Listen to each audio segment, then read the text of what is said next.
Hello, this is Steve Ramona, your host for Doing Business with a Servant's Heart. I want to thank our sponsors, Infone, and with Infone, you can place your business on everybody's cell phone, turn their business into a web app, and with a click of a button, they'll have access to you 24/7. And also Pantheon.fm. Have you ever thought about monetizing and taking your podcast to the next level? Well, Pantheon can do that. Let us show you how. Reach out to Steve Ramona, the host, at infone.co/SR1, and I will go over with you how you can make your podcast really stand out. Let's enjoy the show. Thanks again, everybody.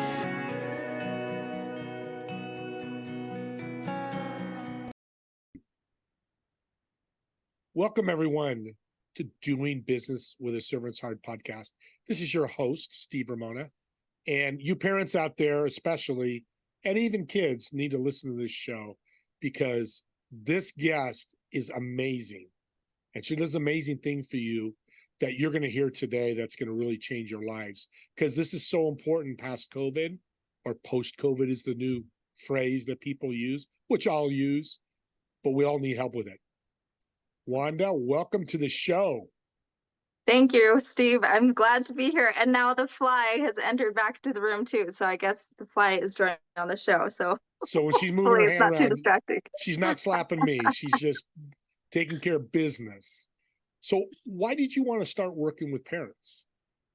It comes way back to just when I was a kid. My biggest dream, where my heart has always been ever since I can remember, is I wanted to help every kid feel belonging. And that's every kid of every age. And parents are kids. They've just grown up. And when I first became a mom, I still felt like that kid who was like, I don't know what I'm doing. I don't know how I'm supposed to raise this child and what to do. And along with that, a big reason why I felt so unprepared is I had a lot of traumas and my own stuff that I was trying to work through and understand, and how do I not do the same thing to my kids. So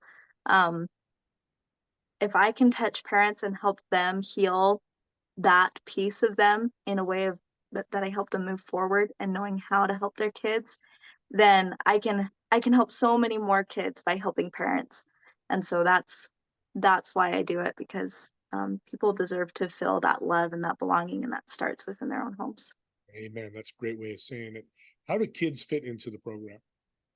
So I don't work specifically with the kids. I work with parents who have gone through trauma and they want to know how to do things differently. They want to do better things. They want to have a better relationship. They want to know that their kids are just emotionally full and happy and confident, and that they're going to be capable throughout their lives. Right now in the parenting world, there is so much controversy of what the best way is to go about things, how you should have conversations, what they should eat, just everything that you can think of. Parents are being bombarded with the polar opposites of how to approach everything. And so what I do is I help parents who have gone through trauma know how to raise the kids that they want to raise in the way that they want to have them raised, but also do it alongside their own healing. And one of the things that I'm very passionate about is you don't have to wait to the end of years of trauma years of therapy to be able to raise the kids that you want. And I don't mean by that don't go to therapy. And I'm not meaning don't do your own healing. Both of those are valuable. But from my own experience and with people I have talked with and worked with, it doesn't, no amount of therapy will ever give you the tools that you need to raise your kids differently.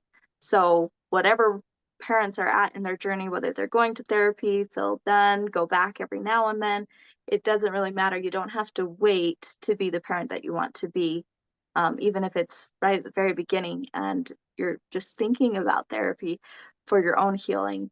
My biggest desire and message is to help parents have that confidence, that capacity, that understanding of how to show up for their kids in order to help their kids grow confidently and emotionally healthy and have a good home environment, without having to wait till their own healing is complete, because it's never really is. It's lifelong thing. So did that answer your question? It did. And you teach them tools they can use forever.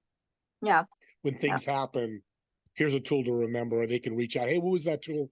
I like that. Your goal is to get them out there faster, raising kids better faster than years and years of therapy. And their kids are not getting the raising they need. It's probably the wrong word.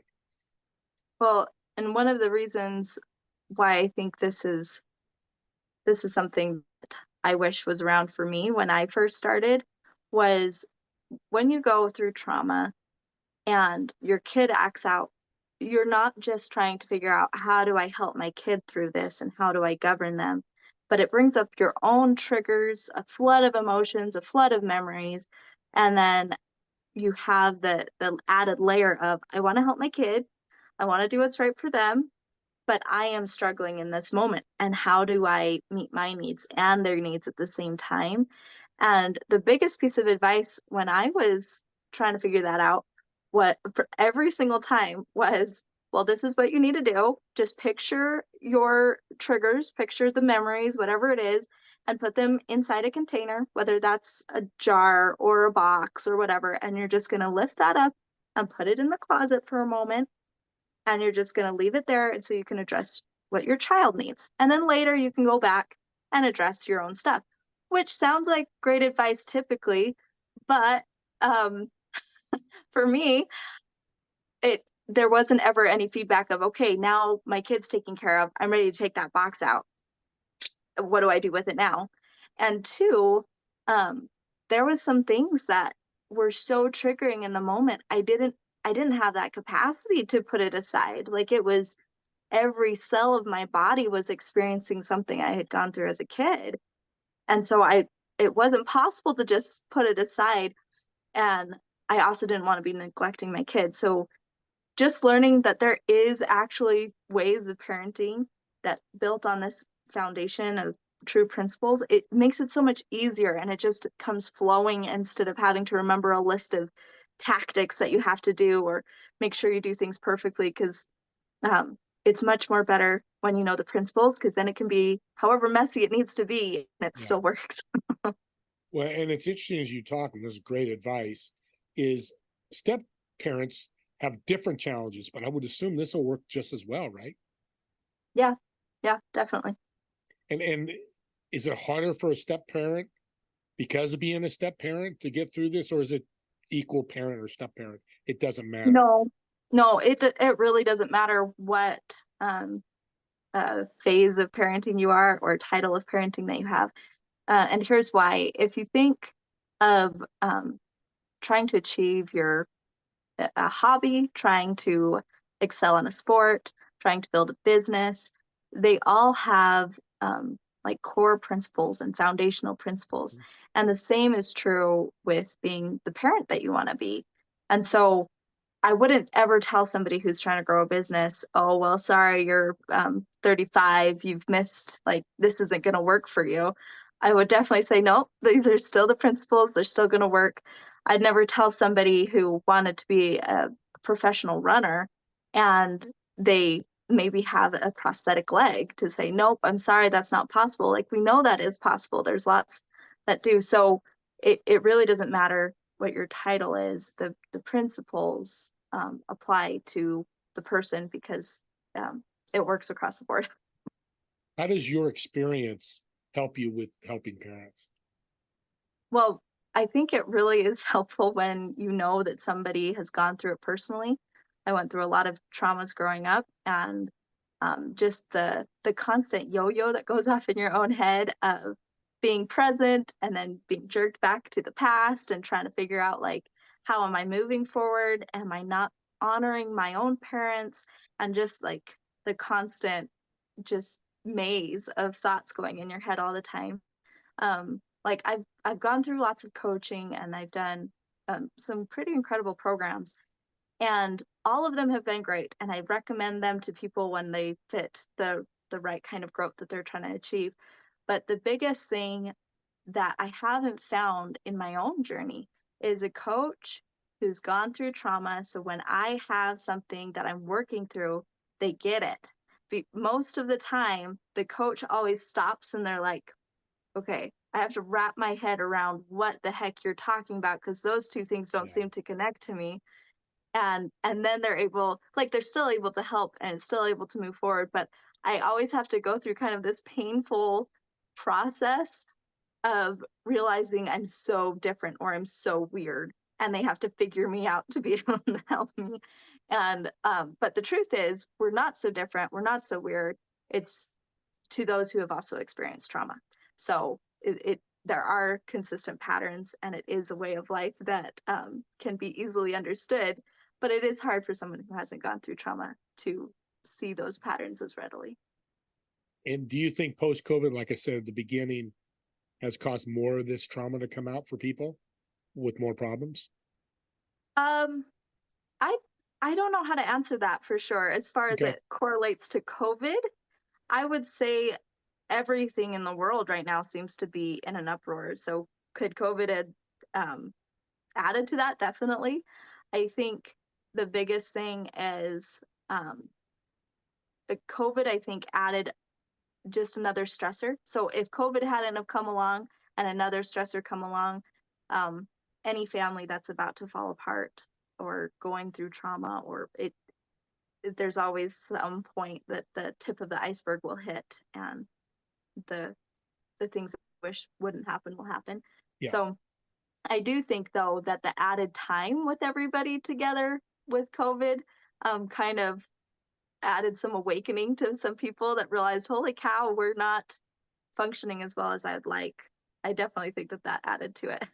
And that's what my question should have been. And audience, I apologize, but that's exactly a question. How, because you're right, they're spending more time together. So now they've got to deal with the trauma, right? And deal with each other more than kids are at school for 8 hours, dad's at Yeah. work, mom, that type of thing. Yeah, and that's where you can come in and help as well. Yep, definitely. How important is it for these parents to connect with their trauma?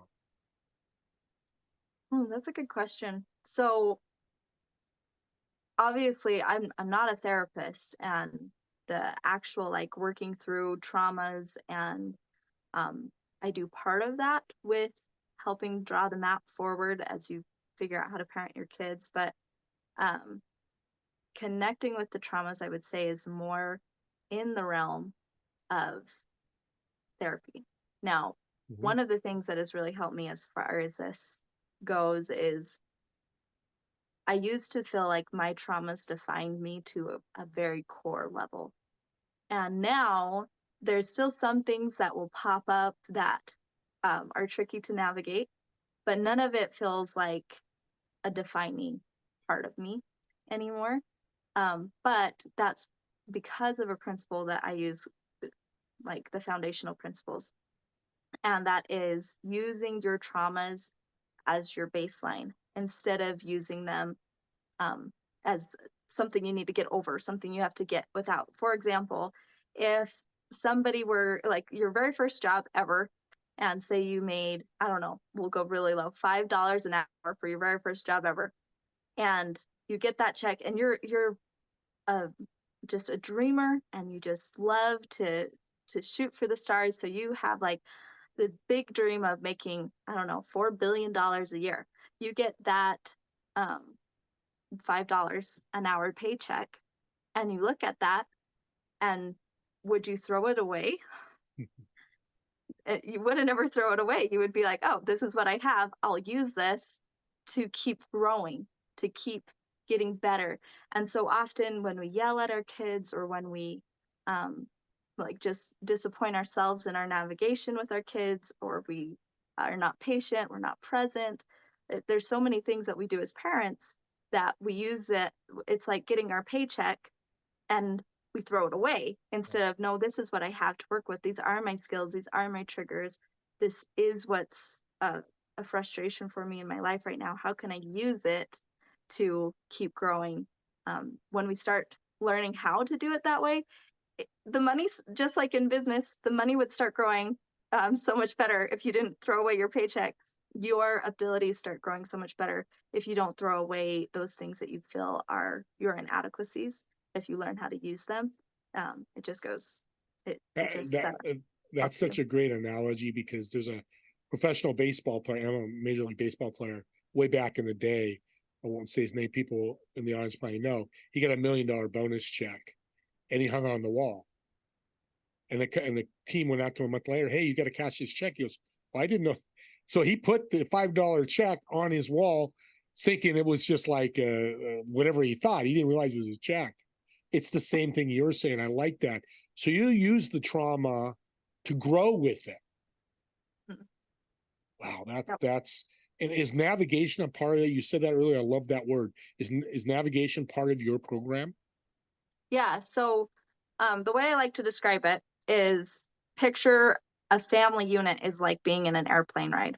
So you were in an airplane with your parents, and every single time that you guys went anywhere, it was lots of turbulence, lots of chaos. And every time you landed, big crashes. And so now you're a parent, meaning you're the airplane pilot. You've never gone to schooling, you've never done anything, you've just gotten into this plane, and you have to figure out how to make sure that everybody is safe during the flight and that you don't crash at the end of it. And so with therapy, that would be kind of the work before you take off in your plane. And so before the beginning of the day, when you all have to wake up and go about your schedules and interact with your kids, therapy says, take care of yourself, take a bath, read a book, like love yourself, and all of that internal work, which is very needed. But just like with an airplane pilot, you can take a bath all you want, you can read a book all you want, but then as soon as you enter the room with your kids or enter into that airplane, you're in that moment of survival mode again, because you don't know how to do it. You don't know how to fly the plane. Yeah. And so my process of helping people learn how to navigate parenthood, that gives them the skills to know how to fly that plane and how to land it safely every time you interact with your kids, that helps their own healing process speed up exponentially, because they're not taking this bath just dreading getting back into the room with their kids again, because they know exactly how to navigate that. So that's kind of the analogy that I use to help people understand how the two fit together. Yeah, that's powerful. That's so powerful. What a great way to help people. Well, before I forget, because you gave us I got a whole pad of notes here. You gave us so many nuggets. How can people reach out to you if they have questions or want to talk to you more? My best place to reach out to me is Instagram. I have a Facebook and LinkedIn. I'm usually better at checking my Instagram than any of the other ones, but it's wandahoward.live. And just send me a message, ask me your questions. I'd love to help. It's the best way. And I'm going to help right now as well. The first 4 people that reach out to you and mention the podcast, you get a $20 Amazon gift card. Simple as that. Awesome. You don't have to purchase from her. You don't have to. I hope you do, because you can see after the last 20 minutes, 15 minutes, she's the real deal. And I say that a lot, but everybody can be the real deal in my eyes. You're a parent with trauma, go to Wanda. Did I just make a tagline? That kind of sounds good. Because to me, you can fix a family, business, everything else in the world is so much better. It's a game changer. And that's what you're doing. Well, thank you. And what a fun thing to do too. That I hope that people take you up on that, because that sounds so fun. It'll be the best $80 I ever spent. And I'm saying that with a smile on my face. I'm happy to. I've done it before. I've given them out. And you know what's great? When people do it, they reach out, they've either learned something or hired the person that they're connecting with. Yeah. That's the goal. We want to help people. And you'll do discovery call, right? Yes. Yep. I do discovery calls with people and make sure that it's a good fit for them, because I know firsthand what it's like to be searching online and trying to find help as a parent, and then getting into something like, this is not what I thought it was. Yeah. And that's the internet. Unfortunately, that's what we have to deal with. What's is there a common mistake, I'll say it this way, that parents make working and navigating through their trauma to raise their kids? Yes, I would say the biggest common mistake is just trying to do the opposite of what your parents did. That's not a guaranteed road to success. For example, if every time your parents, like, let's use the plane analogy. Let's say they're piloting the plane and turbulence comes, and I have no idea what you do in a turbulent time as an airplane pilot, but let's say they point their nose just right into the winds and they are cutting through just right, but it's super bumpy still. And your brain associated with, okay, the way that they were pointed was wrong. I'm going to do the opposite of what they did. When really the thing was their wing flaps were still down and they needed to be up more so that it was more aerodynamic. So just doing the opposite of your parents isn't guaranteed. That's one of the reasons why I really, really encourage people to get on calls with me, because it can be hard to figure out what you're looking for in the beginning. But I'll try to give a description here to kind of help.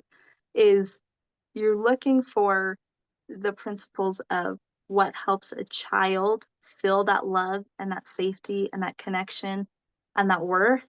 And then you're looking for ways that you naturally give those things, not in ways that you can force yourself or try to be better in giving those ways, but just natural rhythmic ways in your life that you already do that. And then how do we merge those together as often as possible? So that way, because this is the really cool thing too, every time you use any of your natural abilities, it's like filling up your own gas can. So a lot of people talk about personal development, personal care, self-care as that's the time that you fill up your gas can. But for me, I'm like, okay, I can fill up my gas can by doing the most perfect morning time routine. And then especially at the beginning, as soon as I would enter into the room with my kids, I felt like I just dumped it all out on the floor. Like it wasn't lasting, it wasn't helpful. But as soon as I learned how to match up the needs of the child with my natural abilities, it became those moments were the fueling moments for me as well. And that changed a lot for me. So Yeah, I hope that natural helps people abilities are listening. easy to know because they're natural. You don't Mhm. think about them. It's just you do it and you just do it. You're blowing me away. I didn't expect that answer, because you hear all the time, if your parents are bad, do the opposite of your parents. That's a common phrase I've heard. I'm sure you've heard. Yeah. So you said it so well. That's not the wrong thing. It's probably the right thing. And there's other stuff to it. That's why you need to reach out to Wanda. We're running out of time here. I want to thank you so much for being on. Well, thank you so much for having me too. Parents need to hear this. I'm a step parent, so I've learned a lot myself. I use the I'm not supposed to do that. I always tease myself when I do that word. It's a game changer, and I've said that earlier, but I'm excited, and I'm going to work more with Wanda because I don't think enough people are helping parents, and COVID didn't help, and the recession doesn't help, inflation, interest rate, all this stuff, and it's always coming at us. This year it's this, next year it's something else. So having these tools behind them it's going to make a difference. You're going to make more money. Your family's going to be better. You're going to be happier. Your vacations are going to be better. I'd love that. I'll sign up for that right now. With that being said, I'm going to get off that little pedestal there. I want to have you help my audience with a tip that you've learned through your life that could help them. Yeah. So there are 3 tools that I absolutely recommend to every parent. But for the sake of time and right now, I'm just going to mention one of them. And that is what I call the parenting equation. And what that means is right now in our society, it's very much all about who should come first. Is it your child that comes first? Is it you that comes first? And anytime that we try to navigate on either of those principles, it really doesn't work. Just like a business, if you're only thinking about the person that's running the business and never the customers, it's going to flop. If you only ever serve the customers and never the business holder, it's going to flop. So, and with the airplane analogy as well. So what I recommend is start paying attention to your own thoughts of when do you say, for example, that your child is throwing a tantrum or your child is having a struggle at school or bad grades or they're going through something and you want to help them. And so in your own thoughts, you say, okay, in order to help them, I can't do blank, or I want to show up this way, but I don't feel calm. Anytime that we're like, I want to help them, but I'm not enough. I'm too angry right now. I'm too this. I don't have the right skills. Um, it can still be true, but those aren't going to be the tools that will serve you in being able to how to move forward. So it's not that you have to say, oh, I'm chipper and I'm fine and I'm not in a bad mood at all. It's just recognizing that if you are in a bad mood and what you do want to do is help your child, then communicate that, letting them know, look, I am really frustrated right now, but I am willing to work through this right now with you. Or if you want to choose a later time, we could choose a later time. But it's okay to voice it and not, that's not going to mess your child up to let them know that you're angry. That is a part of you, and that is valuable, so valuable for your kids to see how you navigate those hard emotions. So that's just one way of applying that principle. But start paying attention to all of the times that you either remove your kids from the equation or yourself from the equation in order to become happy.